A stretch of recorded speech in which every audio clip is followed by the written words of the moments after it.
Meu Deus. Era o obreiro William, o pastor William, né, que ia pregar. Aí o Senhor falou assim, mas eu quero é você. Amém, igreja. Queridos, você prestou atenção nos detalhes desse templo? A primeira coisa que Salomão começa a falar aqui, queridos, é sobre paz. É sobre não ter problema com nenhum rei vizinho. E a primeira coisa que Deus falou ao meu coração, reino dividido, ele não se estabelece. Só foi possível o sucesso desse templo, porque Salomão já não tinha mais guerras para travar. Foi só depois de toda essa calmaria e com a sabedoria que Deus entregou a Salomão de não ter conflitos e nem brigas e nem levante de contenda, ele teve paz, recebeu sabedoria para construir um templo tão complexo como esse, tão detalhado como esse. Então, a primeira lição que Deus está colocando aqui para nós, qualquer projeto que você tenha na sua vida, qualquer situação que você queira resolver, qualquer coisa que você queira edificar, você não pode estar em guerra. Você não pode fazer guerra com as pessoas com as quais o Senhor poderá levantar para te ajudar dentro desse processo. Porque todo projeto de Deus, ele trabalha com equipe. Ele trabalha com liderança formada. Você não consegue nada sozinho. E aqui Salomão recebeu sabedoria de Deus para perceber e dizer assim, agora sim eu posso construir um templo. Eu não tenho guerra com ninguém, eu estou em paz com todo mundo. Agora sim eu vou concluir um templo para adorar a Deus. Amém, igreja? Então, nós não podemos construir nada na nossa vida com questões mal resolvidas. Eu não posso ter sucesso em nada na minha vida se eu estiver construindo inimizades. Se eu estiver semeando aquilo que eu vou colher e que vai prejudicar, uma colheita que vai prejudicar o meu plano, o meu projeto, o meu trabalho, aquilo que o Senhor me levantou para fazer. Porque levando lá para o final, embora o tempo tenha sido feito, com todas as instruções vindas do Senhor, com a sabedoria que Salomão adquiriu ao Senhor, ele construiu o templo, agradou a Deus, mas Deus continua falando, se vocês me obedecerem e fizerem exatamente o que eu mando, aprendendo os meus ensinamentos e praticando, eu vou estar nesse templo o tempo todo. Amém, igreja? Então, nós não podemos, em hipótese alguma, começar um projeto com questões mal resolvidas. Eu não posso começar um projeto construindo e destruindo. Eu não posso construir um projeto com discordâncias. Eu não posso executar nada, eu não posso realizar nada, eu não posso levantar nada com discordâncias, com um puxando para um lado e o outro puxando para o outro. Eu vou conseguir construir aquilo que o Senhor entregou nas minhas mãos quando todos nós estivermos pensando da mesma maneira, tivermos o mesmo parecer e estarmos na mesma visão. Reino dividido não vai se estabelecer. Deus não trabalha em confusão. Tudo que você perceber que está tendo confusão, pare. Não prossiga, espere resolver. Porque enquanto tiver esse embaraço, Deus não fala. Deus não fala quando muitos estão falando. Deus fala quando o povo se cala. Deus fala quando o povo quer que ele fale, que quer dar ouvidos ao que o Senhor está falando. Amém, igreja? Primeiro ponto. Amém, igreja? Aleluia, glória a Deus. Então aqui, o rei vizinho de Salomão era Hirão. E Hirão, ele ficou muito feliz quando Salomão pede ajuda a ele. E ele se prontifica de uma forma, queridos, que proveu toda essa necessidade inicial da construção do templo. Ele fala aqui na sua palavra, acompanhe comigo. Assim Hirão forneceu ele fala aqui, recebi sua mensagem e vou atender o seu pedido, vou providenciar os cedros e os pinheiros. Os meus operários levarão as toras do alto monte do Líbano até o mar e farão jangadas com elas. Ele planejou toda essa necessidade para Salomão. A palavra de Deus diz que ele ficou feliz. Então, se nós percebermos, se ele tivesse alguma questão pendente com esse rei, ele não ia conseguir o que ele precisava para a construção desse templo, que foram exatamente, queridos, os cedros e os pinheiros. Ele não ia conseguir.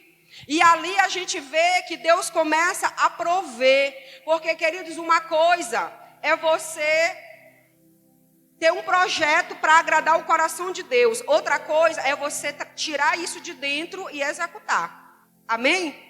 E eu só posso executar com uma equipe, eu só posso executar com pessoas que vão poder me ajudar, com pessoas que eu vou poder distribuir tarefa, com pessoas que eu vou poder dividir responsabilidades e elas vão executar aquilo que foi planejado. Então, todo projeto, ele tem a sua equipe, né, que vai ficar responsável por toda a estrutura, por toda a matéria-prima, para que então comece a construção de algo. E ali o rei Irão, ele ficou muito feliz, ele deu ordem, ele explicou como ia fazer e deu tudo muito certo. A gente percebe, queridos, que Deus, ele trabalha na unidade. Deus, ele trabalha em projetos, pode ser qualquer tipo de projeto. Deus trabalha com unidade.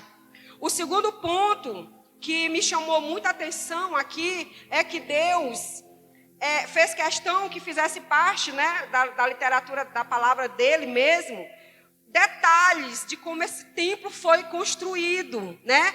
Aqui a gente percebe riqueza de detalhe na construção do templo, porque Deus é um Deus de intenções, Deus é um Deus intencional, Ele quer nos informar como que o templo foi construído, cada detalhe, né? Cada projeto bem executado, tamanho, altura, largura. Eu percebo que é o mínimo, né? É um extremo de um templo extremamente grande, extremamente suntuoso, que chama muita atenção. Então, Deus nos informa de que forma nós podemos estar construindo um templo de adoração a Ele. E que quando nós realmente queremos construir, quando isso é realmente verdade no nosso coração, nós iremos conseguir, porque Deus sonda o nosso coração. Eu fui pesquisar sobre o templo de Salomão, só batia na Universal. Só batia no Bispo Macedo. Bispo Macedo construiu o templo de Salomão. Eu digo, não, eu não quero saber. Queridos, mas aí Deus foi ministrando ao meu coração. Mas Ele fez parecido com o que está na Bíblia. Porque Ele pegou os detalhes que a Bíblia forneceu. Porque a Bíblia dá detalhes de metragem, profundidade, altura. Cada localidade, o lugar santo, o santo dos santos, ele dá exatamente, detalhadamente, como pode ser construído um templo para Deus. Amém, igreja? E esse pastor, ele teve a audácia que ninguém teve e fez aqui no Brasil. É em São Paulo, né? Eu acho que é em São Paulo. Eu tenho vontade de conhecer lá. Bora fazer um tour lá? E é muito lindo. Lá, quem já foi, fala que realmente se parece muito. Logicamente, né, que a estrutura, a arquitetura, né, do templo de Salomão não são iguais, né, como com pinheiros, com cedros, né? É muito mais ouro, é muito mais porcelanato, é muito mais pedras, né? Do que essa matéria-prima de madeira dessa construção daquela época, né, da matéria-prima daquela época. Ele é muito mais suntuoso. Mas, como eu falei, é uma base da construção do templo. É uma base. Mas nós percebemos o quanto Salomão estava focado, o quanto Salomão estava envolvido. Ele discrimina aqui muito bem, né, quando chega no acabamento, né? Ele fala muito bem sobre... ele estabelece uma equipe, né? Um grupo de 30 mil trabalhadores forçados, pois Adonirão, Como chefe deles, Salomão dividiu esses trabalhadores em 3 grupos de 10 mil homens. Cada grupo passava 1 mês no Líbano e 2 meses em casa. Salomão também mandou na região montanhosa 80 mil homens a fim de cortar pedras e 70 mil homens para carregá-las. Ele começou a distribuir todo esse povo, né, para servir também, para fazer parte da construção deste templo. Então eu começo a me lembrar quando nós construímos, né, esse pedaço aqui, o Santo dos Santos, digamos assim, mais ou menos, né, aonde nós percebemos a movimentação da igreja, aonde tudo que nós precisamos, querido, para servir a Deus é posicionamento. Tudo que nós precisamos para começar a obra de Deus é que você se levante e diga: Senhor, eis-me aqui, me usa. Tudo que nós precisamos para começar a boa obra do Senhor é pedir para Ele sabedoria para executar. E quando isso é verdade em seu coração, Deus começa a levantar pessoas. E vai ser possível construir. Então Deus está nos ensinando nesta noite que nós podemos sim fazer e realizar a obra dele, e ele vai levantar aqueles que nos ajudarão. E aí eu começo a me lembrar como nós começamos aqui. Houve realmente um desejo, uma vontade. Deus realmente tinha uma promessa. Queridos, quando Deus tem uma promessa, assim como Ele disse a Davi, que eu vou fazer o teu filho como rei, Ele também tem uma promessa para mim e para você, e você tem um serviço para executar. E quando você se levantar para executar esse serviço, Ele vai prover na sua vida. Ele só não vai prover se Ele não vê movimento. Deus não vai fazer nada se você também não faz. Deus não investe no escuro. Deus só investe naquele que realmente está com desejo de realizar. Deus só vai investir naquele que realmente tem desejo de fazer, que queima. Deus conhece o nosso coração. Deus não trabalha com uma oração bonita, com choro. Você pode chorar, fazer uma oração bonita, se rolar no chão, mas se não tiver verdade, Deus não vai prover. E você acha que Deus tem que te ouvir por causa do teu choro, por causa do teu pulo, por causa disso ou daquilo? Não, Deus vai se mover quando você se mover, porque fé é ação. Independentemente das circunstâncias, fé é ação. Amém, igreja? Então a gente percebe que a gente percebe o foco de Salomão na construção desse templo. Ele começa a dividir de forma organizada. Por quê? Porque ele tinha sabedoria vinda do alto. Deus deu a ele sabedoria para fazer exatamente como... O templo não foi feito como Salomão queria. O templo foi feito porque ele estava cheio da sabedoria de Deus. Não foi uma coisa que ele planejou porque ele queria. Não, eu quero fazer um templo para Deus, é assim. Não, ele tinha sabedoria para aquilo que Deus estava entregando. E quando nós temos sabedoria para aquilo que Deus está nos entregando, vai dar certo. Você vai conseguir construir o templo, né, que o Senhor colocou no teu coração. Você vai conseguir construir um ambiente de adoração a Deus. Você vai conseguir construir um ambiente que Deus vai se agradar e vai estar com você em todas as batalhas. Desde que você não deixe de servir a Deus e não deixe de obedecer aos seus mandamentos. Porque aí, meu amigo, o templo pode estar todo revestido de ouro. Aqui partes eram revestidas de ouro. Mas embora consigamos, que é possível no tempo de hoje, né, revestir tudo de ouro, mas se a presença de Deus não estiver ali, esse templo vai ruir, ele vai ao chão, ele vai ser só mesmo um templo, uma casa, uma estrutura de madeira, de tijolos e cimento. Só isso que vai ser. Mas a presença de Deus não vai estar. Tudo que nós fizermos tem que ter a presença de Deus. Porém, nós temos um Deus que é um Deus de excelência. E Deus sabe quando nós seguimos tendência, e Deus sabe quando nós seguimos excelência.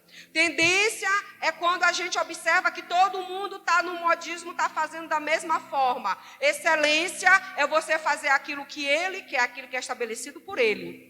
Aquilo que a Bíblia te dá base, aquilo que a Bíblia te dá profundidade. Então a gente percebe uma tendência, não é uma percepção de agora, é uma percepção já antiga, que as igrejas hoje elas se estruturam de preto. Elas pintam a parede de preto, elas investem em iluminação. A gente não sabe, se a gente não vê o louvor tocando, se você olhar só por meio de uma foto, você não sabe se está tendo um show ou um culto. Se você não ouve o que está sendo tocado naquele momento, você não sabe se é uma música do mundo ou se é uma música na igreja, em uma igreja. Então as coisas, há quem defenda isso. E de fato eu concordo, não, o importante é a presença. Mas naquele momento a importância já não era a presença, era a tendência. Já não era pensando em desconstruir por causa da presença, era desconstruir por causa de uma uma tendência de moda das igrejas. Amém, igreja? Eu vi um vídeo de uma igreja muito famosa em Alphaville, que na inauguração, depois que terminou o culto, teve um show com aqueles robôs desse tamanho. Em vez de ser os querubins com a asa de um lado do outro, era um robô desse tamanho dançando. E o povo lá, que culto é esse? Não, meu irmão, tu não está cultando, eu estou cultando esse robô daí até no chão. Tu está olhando, é para ele, a adoração está para ele. Porque se tu bota um anjo que a ponta bate na parede, é como se fosse isso aqui, igreja, ó. É como se fosse um anjo dessa altura, com a asa batendo naquela parede, uma asa 4,5 metros. É mais ou menos isso aqui, ó. Uma asa para o lado daqui e uma asa para o lado de lá. Eles estavam assim enfileirados no templo de Salomão, para adorar o Rei Jesus. Amém, igreja? Então, Deus está apontando, Deus está falando de detalhes, como é um templo a Ele. Mas Deus é um Deus muito simples. Não, gente, não é que Deus é um Deus simples. Deus é Deus de excelência, Deus é Deus de reverência. Eu tenho que fazer um culto com padrões que estão estabelecidos na palavra de Deus. Isso aqui não é que... Isso aqui é um parâmetro. É um parâmetro de como deve ser um tempo para adorar o Senhor. E depois de pronto, a presença dele tem que ficar. E essa responsabilidade continua comigo. Continua comigo e com você a construção de um tempo para adorar a Deus. E continua mais ainda que a presença dele permaneça nesse lugar. Porque a adoração dele que você faz atrai a presença dele. Tem que ser as duas coisas. Sabe quando Deus ele sempre trabalha com duas coisas, né? Se crerdes e me ouvirdes, comerás o melhor dessa terra. Bem-aventurados que lêem a minha palavra e pratica. Deus sempre trabalha com duas condições. Então, Deus trabalha com excelência, Deus trabalha com reverência e adoração. Nós temos que ter muito cuidado de defender tendências. Nós temos que defender excelência. Nós temos que ter muito cuidado de que forma nós estamos oferecendo a Deus. Nós já fomos convidados a fazer, para atrair jovens, né, a fazer alguma coisa sobre música eletrônica, eu não me lembro bem o que foi. Uma rave. Rave é o que, igreja? É tendência, mas não é excelência. Aqueles jovens vão ser atraídos por causa da tendência, por causa da música que atrai, mas não é atraído pela presença. Não é atraído para adorar, não é atraído para glorificar, não é atraído para isso. Vai ser só um momento, depois aquilo vai se desfazendo. Nós temos que ter muito cuidado com este século. E a Bíblia diz, olha, tome cuidado com isso, não se conforme com esse século. Não se conforme com o que estão fazendo. Você tem uma mente transformada em Cristo. Nós temos uma mente transformada em Cristo. E a mente de Cristo não aceita tendência. Ela aceita permanência, excelência, a adoração. É isso que ela aceita. E quando você perceber que a tendência e modismo, rejeite. Deus não precisa de tendência, Ele precisa de reverência. Porque quando a reverência já sai da nossa vida, a gente já não tem mais autoridade, a gente não tem mais honra a Deus, a gente atrai adoração para a nossa vida, a gente acha que tudo que está acontecendo foi porque a gente fez. Deus não vai estar presente, não vai se estabelecer, porque Deus não dá a glória dele para ninguém. Amém, igreja? Deus não dá a glória dele para ninguém. Aleluia, construímos aqui e agora vamos fazer com que a presença de Deus permaneça neste lugar. E para ela permanecer, a igreja tem que estar unida, no mesmo parecer, na mesma visão, falando a mesma coisa, pegando a mão e dizendo, vamos ampliar de novo, vamos.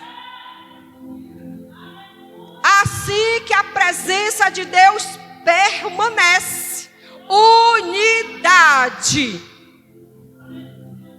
Não se desfaz. Por que que o templo foi destruído de novo? Lindo, um trabalho para fazer. Porque a presença de Deus não estava mais. Esse templo lindo aqui, mas lá na frente nós vamos perceber, nós vamos entender, nós vamos saber. Por quê? Porque o povo não estava mais no agrado de Deus, não estava mais obedecendo a Deus, já estava adorando outros ídolos de novo. Meu Deus. E aí a presença de Deus se afasta. Amém, igreja? Nós temos que ter muito cuidado com isso. Todas as vezes que a gente passa por um processo de ampliação aqui, meu Deus, eu percebo aqui as pessoas se levantando para ajudar com comida. Olha, eu vou mandar as toras, mas eu preciso que você alimente o meu povo. Quando a gente está fazendo aqui, por exemplo, agora, nós estamos pintando, e aí o pastor começa a levantar, quem pode dar um prato de comida? E aí foi um pouco difícil assim, né? Mas eu vou te dizer bem aqui o que é que Salomão mandava bem aqui, ó. Vou te dizer bem aqui, ó. Em cada ano, Salomão forneceu a Irão 2.000 toneladas de trigo e 400.000 tiros de azeite de oliva puro para alimentar os homens dele. Era só assim, ó. Porque, queridos, tudo de uma construção, elas têm as suas necessidades. Toda construção, ela vai ter as suas especialidades, né? Ele colocou homens de frente de guerra para passar um tempo, para poder tirar aquelas toras, para tirar pedra. Ele vai escolhendo. Quando nós estávamos ampliando aqui também, a gente não tinha muito que selecionar, né? Mas a gente trabalhou com o que a gente tinha, porque o desejo estava no nosso coração de ampliar essa área aqui era muito grande. Deus foi movendo pessoas, a força que estava nessas pessoas foi assim algo maravilhoso. Não faltou comida nenhum dia aqui neste lugar. Havia provisão de comida o tempo todo neste lugar. E no dia que nós paramos a obra, porque nós justificamos por nós mesmos como homens que não tinham mais recurso para dar continuidade, Deus se levantou e falou assim: pode continuar, porque eu sou o recurso. Foi muito forte isso para a gente. E de fato, desde então a obra não parou mais. Ela veio parar nisso aqui, ó, forro e melhorar a parte elétrica da igreja. Mas a conclusão de ampliação do que nós já vimos aqui foi provisão de Deus. Assim como Deus Deus levantou o rei Irão ali para prover na vida de Salomão, a gente teve aqui também um pastor que não exercia mais atividades pastorais, né? Não exercia mais, mas ele chegou aqui exatamente apenas para isto, porque nem aqui ele ficou. Nós estávamos com uma necessidade de areia para poder fazer todo o reboco da igreja. Esse homem derramou uma carrada de areia trucada ali na porta. E como se não bastasse, eu e o pastor estávamos de Covid. Vocês percebem como Deus se move, quando a igreja se move, e quando ele vê um povo que serve, e quando ele vê que o povo está na mesma direção, Deus está na casa. E ele se manifesta dessa forma, a glória dele é manifestada dessa forma. Não é porque não é porque o caixa da igreja tinha muito dinheiro, não. Foi exatamente no momento de escassez, onde o mundo inteiro passou por uma pandemia. Aonde igreja nenhuma, eu não posso falar com certeza, mas eu duvido que tivesse igreja nesse tempo construindo. Eu duvido que tivesse nesse tempo igreja derrubando parede, botando isso aqui, achando que ia dar continuidade. Tinha muita igreja fechando. Isso tinha muito. Mas nós fomos taxados de loucos. Quando nós íamos nas casas de construção, ele falou assim: o que? Está construindo mesmo? É sério isso? Gente, parou o pai de Douglas na rua. Não, eu estou sabendo que o Ministério Pensa está construindo o quê? Vocês estão doidos? Olha, eu não sei porque eu não congrego lá, mas o meu filho está saindo todo dia de manhã para ajudar lá. E ele está dizendo que estão construindo. Que loucura! Não, querido, é Deus na casa. É Deus na casa, não foi em tempo bom que isso aqui foi construído, não. Foi no tempo que o mundo parou. Mas a igreja se movia. Porque havia uma autorização do céu. Havia uma promessa de Deus para este lugar. E foi nesse tempo que foi construído. Foi nesse tempo. Eu só vou esquecer, porque eu não vou precisar dessa memória quando eu morrer.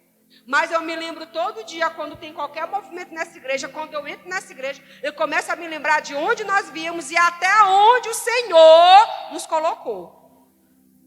Eu me lembro. Nós passamos por momentos difíceis. Mas, queridos, o mais importante, dentro de um tempo, e a gente está com promessa de ampliar de novo para cá, né? Para lá, né? Para lá, o altar vai ser lá onde é a cozinha, nós temos essa promessa, mas queremos ampliar para cá, para fazer a sala das crianças, para fazer a área de batismo, para fazer a sala pastoral, para fazer um depósito maior. Nós temos plano, isso arde em nosso coração e Deus está visitando o nosso coração. E Ele visita o coração da igreja. Se quando a gente libera isso sobre a igreja, se arde no coração também da igreja. Mas o que Deus está contando mesmo é com a liderança maior. No caso, não somos só eu e o pastor, né? A liderança maior é Deus. Deus está contando com a liderança maior desta casa, que são os pastores e obreiros, posicionados, para que então ele comece a se mover. E aquele que não acreditar vai começar a crer, porque Deus vai prover de forma sobrenatural neste lugar. Ele vai prover de forma sobrenatural neste lugar. Então, queridos, nós precisamos entender que Deus é um Deus que Ele ainda não finalizou as coisas. Enquanto eu estiver vivo, enquanto eu e você estivermos vivos, nós temos que continuar produzindo. Nós temos que continuar trabalhando, nós temos que continuar servindo, nós temos que continuar fazendo a obra do Senhor, que nós não venhamos esperar que aconteça uma tragédia para que a gente possa se mover, porque muitas vezes a gente só sabe quem é Deus, só se move com quem é Deus, só reconhece o poder de Deus no momento de enfermidade, no momento de escassez, no momento de perda. Não, nós temos que adorar a Deus em tempo e fora de tempo. Nós temos que adorar a Deus em todo o tempo, não importa o que você esteja passando. Adore ao Senhor. O adorador adora na dor. Esse que é o adorador. Adorar quando está tudo bem é maravilhoso. Adorar quando tem dinheiro no caixa é maravilhoso.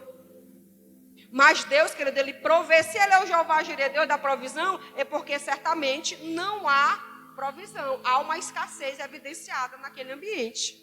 E Deus vai manifestar a sua glória nesse ambiente. Você crê? Amém, igreja? Então, que nós venhamos aprender hoje, né? Primeiro, servir com excelência e não com tendência. Ah, estão fazendo isso. Não, queridos. Pede sabedoria para Deus, que Ele vai te dar as orientações, as coordenadas certas, e você vai conseguir alcançar muitas vidas para Jesus. Seja qual for o projeto que Deus colocou no teu coração, peça sabedoria a Deus. Coloque Deus em primeiro lugar. Deixa Deus manifestar a vontade dEle sobre este ambiente, sobre este projeto. Certamente, não, pastora, mas é um projeto pessoal. Mas o teu projeto pessoal vai glorificar o nome de Deus. Não, pastora, mas é a minha casa. A tua casa vai glorificar o nome do Senhor. Não, pastor, é um filho que eu quero, que tem a ver. O teu filho vai glorificar o nome do Senhor. Sarinha vai glorificar, ela está ali, mas ela já rodou aqui no corredor, eu já vi ela na unção. Vai glorificar o nome do Senhor, porque se o teu sonho tem propósito no reino de Deus, ele vai realizar para o nome dele ser glorificado. O meu filho Davi não veio só para eu mostrar que Deus abriu minha madre. Não, Deus abriu minha madre, mas Ele trouxe um adorador. Queridos, é tudo sobre Deus. E às vezes a gente faz um projeto muito pessoal, muito medíocre, né? Muito ali individualista. Mas eu quero te dizer que tudo que você vai fazer vai ser para a glória de Deus. Vai ser porque vai glorificar o nome do Senhor. Sabe, uma vez eu fiquei pensando sobre isso. Quando Deus decidiu nos fazer, e em algum momento, né, teve um certo arrependimento, né, mas a gente precisa interpretar bem isso. Mas Deus, Ele falou assim, não, eu fiz e eu não vou voltar atrás. Eu não vou desistir desse povo. Eu vou investir a última coisa que eu tenho. Algo mais, o que eu tenho de mais precioso na minha vida. Eu vou investir tudo que eu tenho. Ele mandou o seu filho para morrer por mim e por você. Porque projetos que Deus faz, ninguém pode destruir. Aquilo que Deus planejou não pode ser destruído, porque é para a glória dele. Tudo é para a glória de Deus. Não tem essa que é o teu sonho, que é porque tu quer. Não tem, queridos. Você vai se sentir realizado, porque Deus vai colocar essa realização no teu coração. Mas se você olhar ao teu redor, está glorificando o nome do Senhor. Se você vê a sua vida, está glorificando o nome do Senhor. Ah, pastora, mas eu tenho passado por muitas injustiças, eu tenho passado por muitas tribulações, eu tenho passado por momentos ruins, é para glorificar o nome do Senhor, porque certamente Deus vai te dar a vitória sobre todas estas coisas. Tudo que se levantar, que vai se opor à promessa que Deus colocou em teu coração, Deus vai dar conta. O que tem que ser feito, vai ser feito. Já está tudo preparado, tudo já está pronto, queridos. Não se preocupe com isso. Tudo que Deus liberou para você já está pronto, só não está liberado. Porque para ser liberado tem uma parte sua que precisa ser realizada. Você tem uma responsabilidade. E muitas vezes a gente não executa a nossa parte com excelência, de acordo com aquilo que Deus quer, ainda que doa, ainda que a gente sofra. Mas muitas vezes é preciso nós abandonarmos as nossas prioridades. Muitas vezes nós precisamos renunciar a coisas nossas.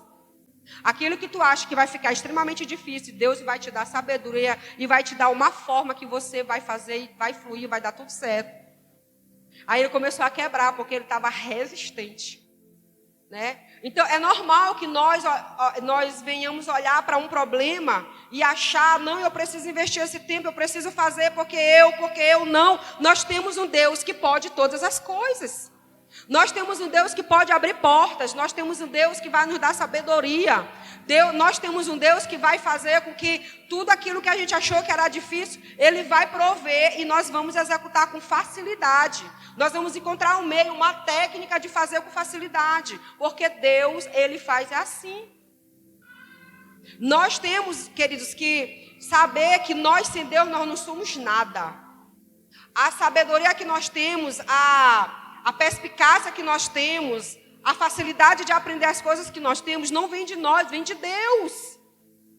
Salomão teve propriedade, né? Salomão teve capacidade, competência de construir um templo, porque ele tinha experiência de construir um templo? Não, nunca fez. Mas Deus deu a ele sabedoria para realizar.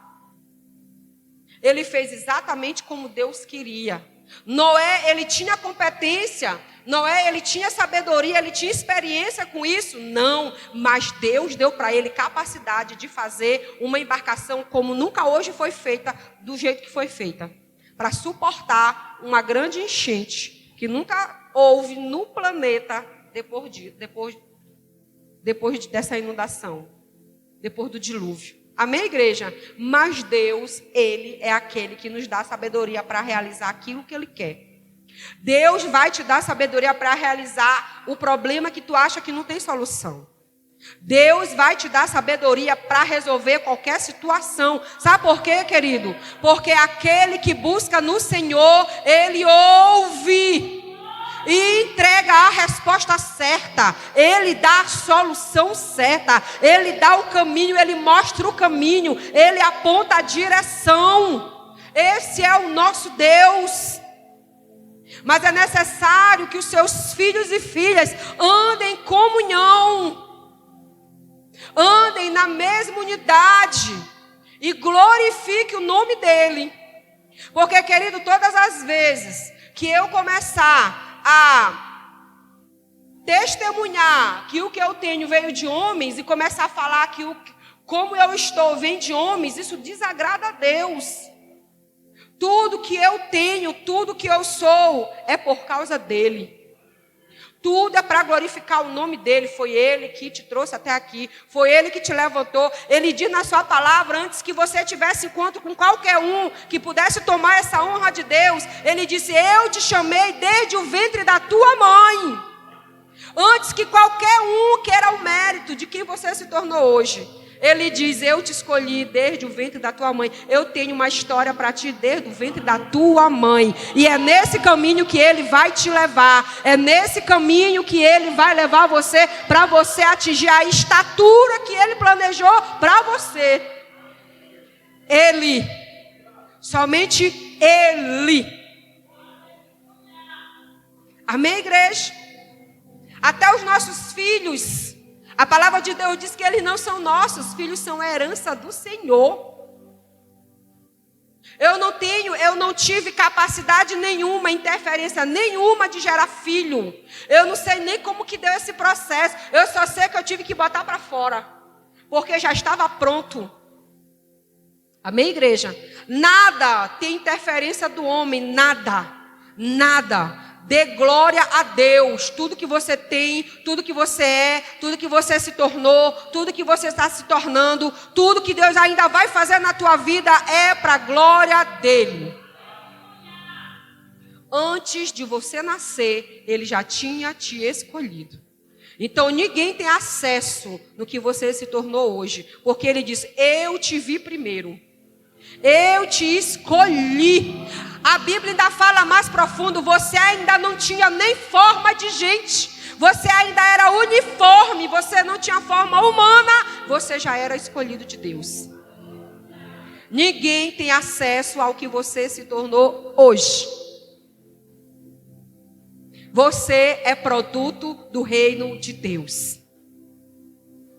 O início de tudo foi as mãos de Deus. Ele formou o homem. Ele pegou o pó da terra, ele pegou a terra e moldou o homem. E para o homem ser um ser vivente, ele soprou do seu próprio fôlego nas suas narinas. Ninguém pode ter a sua vida nas mãos dele. Somente Deus. Somente Deus. Ninguém pode te dizer: você é produto meu, você é o meu discípulo. É o que muitos pregadores erram. Muitos pastores chamam ovelha de meus discípulos. Quem tem discípulo é Jesus. Pastor não tem discípulo. Ovelha não é de pastor. Nós estamos apenas cuidando. Quem é o pastor daquela ovelha é Jesus. Você é discípulo de Jesus. Você não é meu discípulo. Eu não sou Cristo, eu sou um pequeno Cristo. Maior é Deus. Amém, igreja? E Deus, ele só trabalha nessa condição. Não adianta fazer a igreja. Você pode fazer a igreja como for. Seja um palco, seja um altar. Tem que glorificar o nome do Senhor. A presença de Deus tem que estar naquele lugar. Amém, igreja? Convido você a ficar de pé em nome de Jesus. Que você venha se preparar. Que você venha se preparar para grandes desafios que o Senhor ainda vai nos entregar. Esteja preparado. Esteja preparado para servir, para fazer comida, para vir bater massa, para carregar pedra. Porque nós temos aqui, querido, princípio. Princípio é inegociável. Não, pastor, nós vamos contratar uma empresa terceirizada. Não, Deus está chamando, sou eu e você, para construir o seu templo. Porque foi assim que nós chegamos aqui.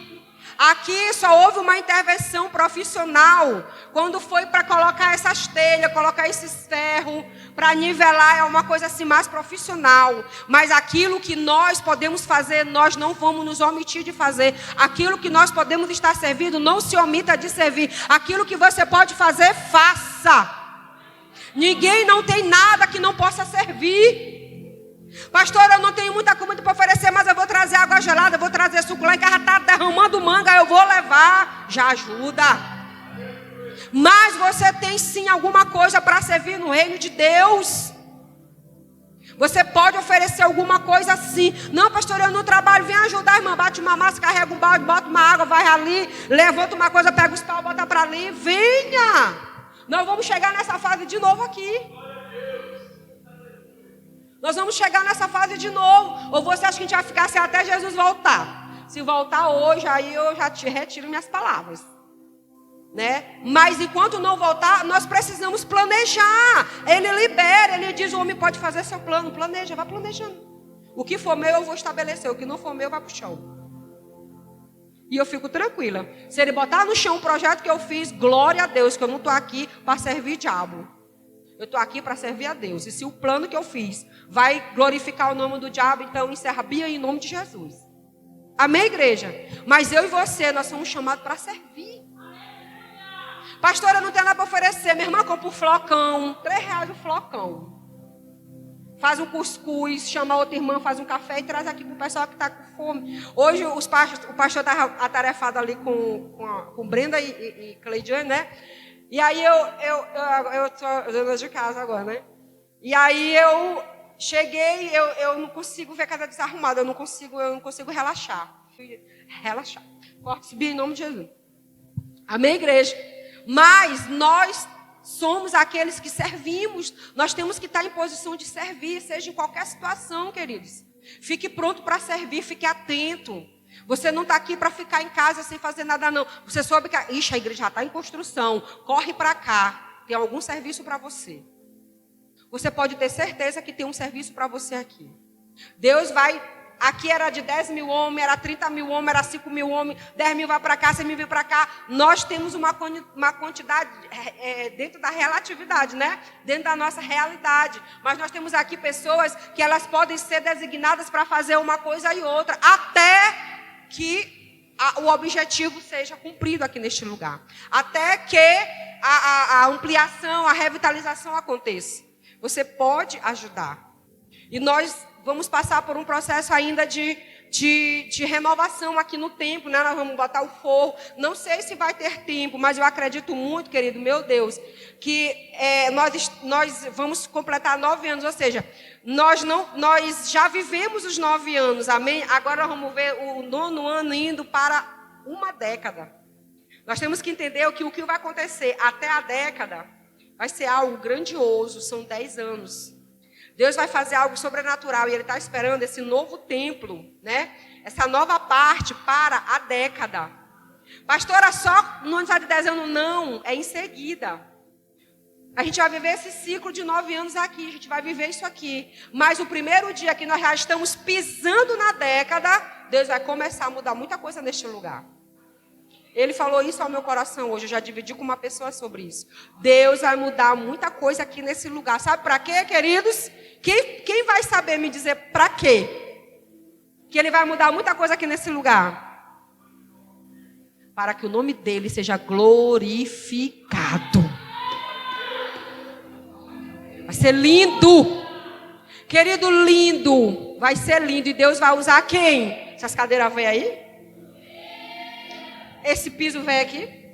Esse bicho aqui, que tá parado aí, se não tirar ele fica aí o dia todinho. Ele vai usar você. Porque você se move.